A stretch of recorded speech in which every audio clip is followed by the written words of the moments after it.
Okay, apologies for having this not on the first Tuesday. It's my fault.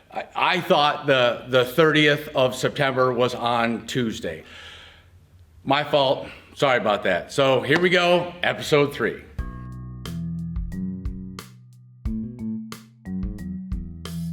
This has to do with a lot of your chapter functions, as well as capitular years, as well as leadership. The first thing we're going to talk about is years. Now, there are 3 different types of years. There's the capitular year, there's the financial year, and then there's the grand chapter year. The first year is capitular year. The capitular year is when after you've installed your officers and you're getting ready to start the new year with the new officers and new programs for your chapter. This year starts the beginning of May, the 1st of May, and goes all the way through past Christmas to the 30th of April. That's called the capitular year. The next year is the grand chapter. The grand chapter year goes from the 3rd weekend in August at grand session to the 3rd weekend of August of the following year. The grand high priest and all the officers are installed for your grand chapter line. The 3rd year is the financial year. This year is important because this year starts on the 1st of June and goes all the way through to the 31st of May.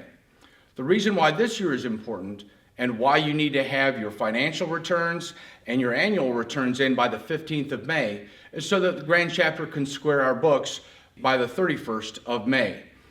This year we had over 14 chapters not submit their per capita until at least August or September.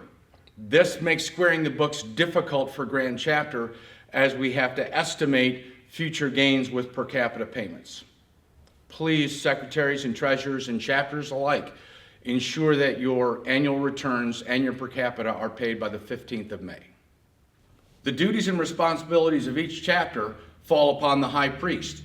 As we learn in our ritual books, his job is to preside at all convocations, read and expound the law, set the companions at work, and give them proper instruction.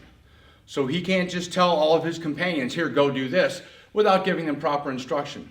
The secretary needs to do this. The treasurer needs to do this. The captain of the host needs to do this.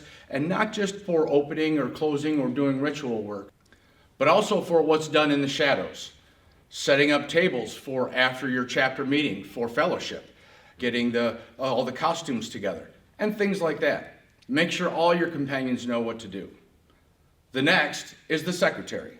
Your secretary not only should take accurate minutes so that all the companions of the chapter should know what's going on in the previous meetings, but also get communications from the grand chapter, from the grand high priest or the grand secretary, regarding everything from certificates of excellence to updating your database to the master's pins.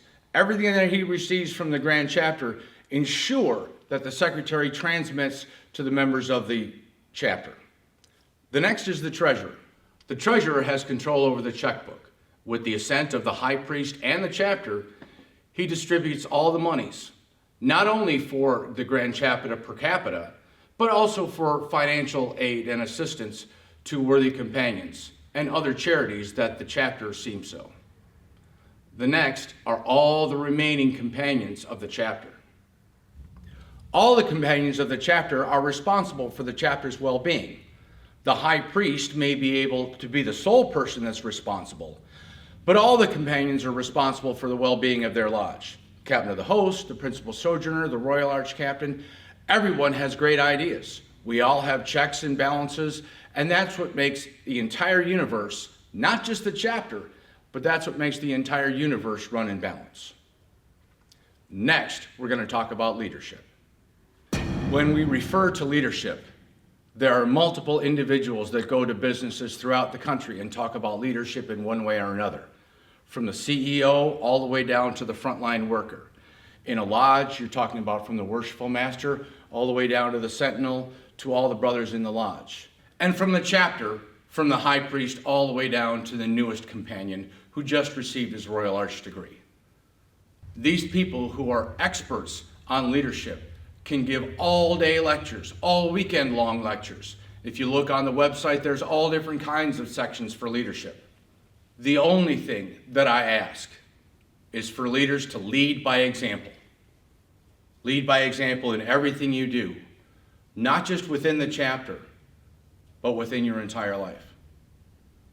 We learn in the Entered Apprentice degree to subdue our passions and improve ourselves in masonry. We learn in the Royal Arch degree to act with fervency and zeal, but above all, lead by example in everything that you do. On a side note, I got a little message from the YouTubers, so for those of you that are listening, please like and subscribe.